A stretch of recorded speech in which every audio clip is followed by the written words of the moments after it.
மன்னா, இனிமேல் நான் எல்லோரிடமும் ஒப்புக்காக இணங்கி இருப்பேனே தவிர பாம்பின் பல வகை போல் இருக்கும் பிற ஜாதிகளிடம் உபதேசங்கள் புரிய மாட்டேன்.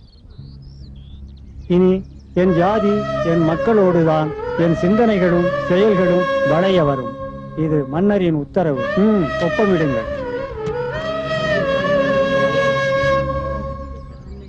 பாவிகள் வகுத்த ஜாதி பாத்தியில் உலகை படைத்த என்னையும் நடுவு செய்து விட்டாயே கலிமூசா.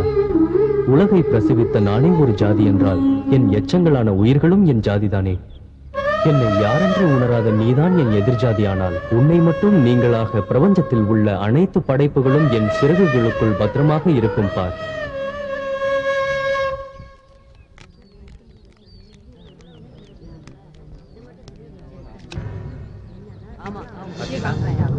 பெரிய தீட்டு இவங்க செத்தா மட்டும் நம்ம எடுத்து பதிக்கணும்.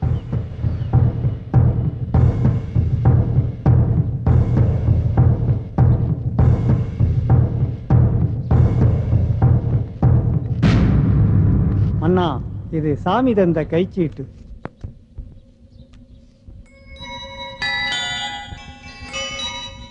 சரணாகதியின் சன்னிதானத்தில் நிற்கும் அந்த காவி கட்டிய கள்வனை திருவனந்தபுரத்தை விட்டு ஓடி தட்சிணா பூமியில் மூச்சு வாங்க சொல்லுங்கள். உத்தரவு மன்னா. இது குத்துமதிப்பான தீர்ப்பு அல்ல. அந்த நீதி தேவதையே தங்களுக்கு ஆரத்தி எடுக்கும் அளவுக்கு அசத்தலான தீர்ப்பு.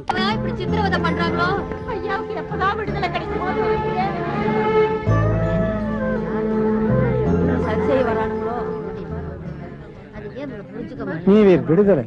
ஆணவ சிறையில் இருக்கும் மன்னனா என்னை விடுதலை செய்வது? கதிரவன் ஒளியை கைவிளக்கு ஒன்றும் கைப்பற்றிவிட முடியாது. மலை தடுத்தாலும் நினைத்த நேரத்தில் கடலில் கலக்கும் நதியைப் போல நானும் கூரைக்கு போவேன் என்று சொல். மாசி 19 நான் தட்சணா பூமியை தழுவுவதற்கு நிச்சயித்திருக்கிறேன்.